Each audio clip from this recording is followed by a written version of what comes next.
afinal, por que é que você está aqui? Ou, usando uma frase que você tão bem desenvolve, que falta, você faria. E existem também as experiências pessoais que dialogam com estes filósofos. Então, nestes anos que nós começamos o diálogo e até aqui, nós temos já mudanças. O que é o mundo depois da experiência de recolhimento de pandemia não é o mesmo mundo em que nós alegremente nos encontramos para debater sobre essa questão. Zygmunt Bauman, um sociólogo de origem polonesa que morou muitos anos na Inglaterra, lembrou de uma palestra de Sartre, em que Sartre falava: qual o projeto de vida de vocês? E Bauman comenta: hoje parece tão distante de todo mundo falar um projeto de vida, porque eu não estarei fixo em um lugar, a geração mais recente não imagina entrar em uma empresa e morrer nela, constituir o mesmo endereço e a mesma família. Falar de projeto de vida, se ele não é mais tão permanente nem vitalício, continua a pergunta: afinal, viver a que se destina? Pois é, uma das coisas boas que eu gosto de lembrar, né? Quando meus filhos estavam crescendo, filhos e filha, e eu tenho o hábito de perguntar para minha mãe isso aos 92 anos de idade, que ela tem uma boa coincidência, você que também está ligado ao mundo da música, ela nasceu no dia do aniversário de Heitor Villa-Lobos e eu nasci no dia do aniversário dela. Então, isso deu uma dupla aí comemoração, dia 5 de março. E o gostoso é que eu perguntava a eles, e ainda pergunto a ela, porque eu me pergunto, às vezes, assim, quais são teus planos para o futuro? Quais são teus planos para o futuro? Porque essa ideia, primeiro, de ter um plano, segundo, de imaginar que esse futuro poderá ser mais exuberante do que o presente momento, tem por trás daquilo que você levantou, viver, né, qual é o sentido, a ideia de que o viver nos coloca numa condição eventual de melhoria, né, para usar um termo que não existe no nosso idioma, mas que se aplique de melhoria e não de pioria, né, em vez de piora, aquilo que faz com que a gente tenha muito mais dificuldade, mais agruda. E eu às vezes penso, carnal, que a ideia de uma vida que vai crescendo para exuberar, ela é mais um desejo juvenil do que uma constatação senil, né? Por outro lado, né, você mesmo já falou sobre isso, a ideia de que à medida que a idade avança, chamá-la de melhor idade, pode ser tanto uma vivência possível quanto uma perspectiva cínica, né, até enganatória, né? Você acha que esse desejo, né, juvenil, até a esperança juvenil, ela se perde porque nós nos tornamos os idiotas da objetividade do Nelson Rodrigues ou porque a vida ensina? A vida ensina muitas coisas e acho que uma delas é não cultivar em excesso o remorso pelo passado e nem focar em excesso a ansiedade pelo futuro. E como contraponto a esses polos, parece que muita gente, inclusive a poeta Cecília Meirelles, ao falar de que eu canto porque o momento existe, este momento agora, esse presentismo é muito contemporâneo.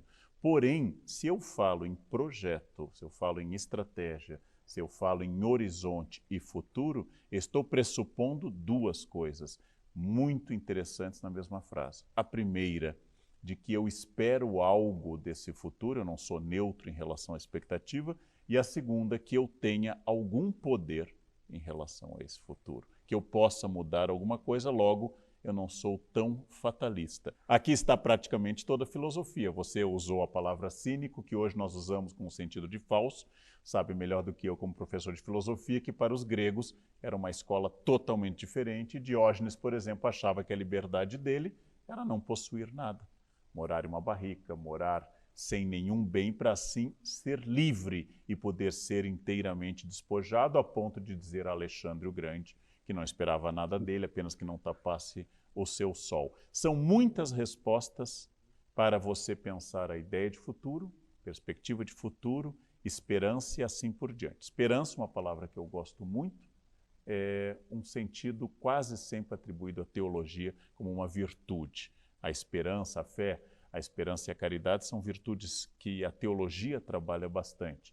Mas a filosofia também trata de projeto de vida, sentido da existência e qual é a nossa postura diante do futuro e do que eu espero para esse futuro. E gostoso porque você se lembra quem primeiro escreveu, né, e nós hoje repetimos a larga na história do Ocidente, especialmente a ideia de que enquanto há vida, há esperança, isso está numa das peças teatrais de Terêncio, né?